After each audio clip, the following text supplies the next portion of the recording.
नमस्कार दोस्तों, चलिए जानते हैं भारत और बिहार की फटाफट 25 बड़ी खबरें केवल 8 मिनट में। लेकिन उससे पहले लाइक्स और सब्सक्राइब जरूर कर दें। सीतामढ़ी में भाजपा नेता श्याम चंद्र सिंह अमिताभ की समाहरणालय के पास सरेआम पिटाई की गई। उनके पड़ोसी विमलेंदु सिंह और उनके बेटे ने उन्हें घसीटकर पीटा। दर्जनों लोगों की मौजूदगी के बावजूद किसी ने मदद नहीं की, लोग वीडियो बनाते रहे। बिहार में किशनगंज के बहादुरगंज में एक महिला का शव कब्रिस्तान के पास पेड़ से लटका मिला। मृतका की पहचान पिंकी बेगम के रूप में हुई है। मायके वालों ने पति दिलशाद आलम पर हत्या कर शव लटकाने का आरोप लगाया है।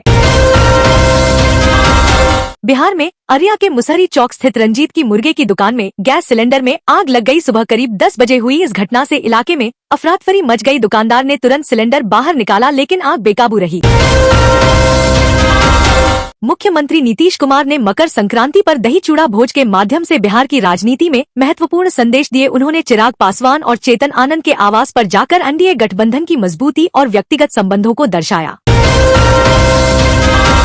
बिहार के पटना जंक्शन अब रेलवे और राज्य सरकार की संयुक्त पहल से एक आधुनिक ट्रांसपोर्ट हब बन रहा है। इसमें नया भूमिगत सबवे और सीधा मेट्रो कनेक्शन शामिल है, जिससे यात्रियों को तेज, सुरक्षित और ट्रैफिक फ्री यात्रा मिलेगी। बिहार के अधिकांश हिस्सों में अगले 4 दिनों तक घना कोहरा और कनकनी जारी रहेगी। अधिकतम व न्यूनतम तापमान में 10 डिग्री से अधिक का अंतर रहेगा, जिससे सुबह शाम ठंड बढ़ेगी। मौसम विभाग ने 8 जिलों में घने कोहरे का येलो अलर्ट जारी किया है। बिहार में बुधवार को प्रदूषण के आंकड़ों में आंशिक सुधार देखा गया। फिर भी पटना सहित 11 शहरों में मध्यम स्तर का प्रदूषण दर्ज हुआ। हाजीपुर की हवा सबसे खराब रही, जबकि पटना के दानापुर में भी वायु गुणवत्ता सूचकांक 177 रहा। बिहार में 340 दीदी की रसोई संचालित है, जिनसे 6000 से अधिक महिलाओं को रोजगार मिला है। 17 जनवरी को राजगीर स्थित बिहार पुलिस अकादमी में एक नई रसोई का शुभारंभ होगा, जहां 1600 रंगरूटों को भोजन मिलेगा।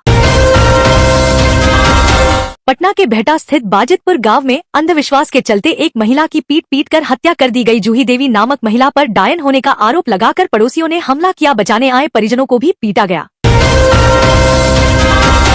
बिहार में मुजफ्फरपुर के गोबर से ही सर्विस लेन पर एक बाइक सवार युवक चाइनीज मांझे की चपेट में आने से बाल बचा। मांझे से गर्दन कटने से पहले उसने सूझबूझ से बाइक रोक दी, जिससे वह और उसका साथी गिरकर घायल हो गए।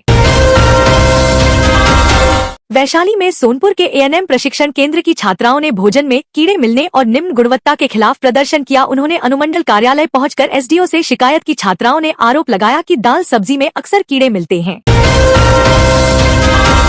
उत्तर प्रदेश के मेरठ छावनी सैन्य बल के हिसाब से यह देश की दूसरी सबसे बड़ी छावनी है। यहाँ तैनात सेना की दोनों डिवीजन स्ट्राइक फोर्स यानी हमलावर डिवीजन मानी जाती है। पाइन डिव के नाम वर्ष 1971 के युद्ध का पराक्रम जुड़ा है।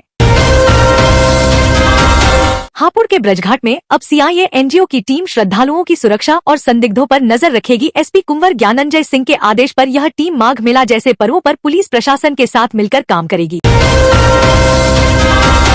मकर संक्रांति का पर्व रायबरेली में हर्षोल्लास से मनाया गया। लगभग 3 लाख श्रद्धालुओं ने गंगा में आस्था की डुबकी लगाई। ब्रह्मा मुहूर्त से ही गंगा घाटों पर भीड़ उमड़ पड़ी, जहां लोगों ने सूर्य को अर्घ्य दिया और तीर्थ पुरोहितों को दान धर्म किया। लखनऊ की रायबरेली रोड स्थित न्यू डिफेंस कॉलोनी में नगर निगम की लापरवाही से गंभीर जलभराव है। बिना बारिश के ही सड़कें पानी से भर गई हैं। स्थानीय निवासियों का आरोप है कि नाले की नियमित सफाई न होने से वह गंदगी से पटा है। हापुड़ नगर पालिका ने शहर में कुत्तों के आतंक से निपटने के लिए एक बड़ा कदम उठाया है। करीब 1000 आवारा कुत्तों को पकड़कर उनकी नसबंदी, टीकाकरण और फिर उसी स्थान पर छोड़ने के लिए 16 लाख रुपए का टेंडर जारी किया गया है। रायबरेली में गुरुवार की दोपहर हुए 2 अलग अलग हादसों में भाई बहन समेत 3 लोगों की मौत हो गई। पहला हादसा लालगंज रोड पर मुराई बाग स्थित गंग नहर के पास हुआ, जहां पेपर देकर लौट रहे भाई बहन की बाइक में डंपर ने पीछे से टक्कर मार दी। उत्तर प्रदेश के सीतापुर हाईवे पर एक कंटेनर ने बाइक को टक्कर मारी, जिससे एक महिला की मौत हो गई और 2 लोग घायल हो गए। भागते हुए चालक ने जिला सूचना अधिकारी के वाहन सहित 4 अन्य गाड़ियों को भी टक्कर मार दी। पानीपत एक्सप्रेसवे के लिए रास्ते का सर्वे जारी है, जिसके बाद नक्शा बनेगा और राजमार्ग मंत्रालय से स्वीकृति मिलेगी। 750 किलोमीटर लंबा यह एक्सप्रेसवे अब कुशीनगर तक बढ़ाया गया है। पीपीगंज में अलाइनमेंट सर्वे पूरा हो चुका है और अब लेवल सर्वे चल रहा है।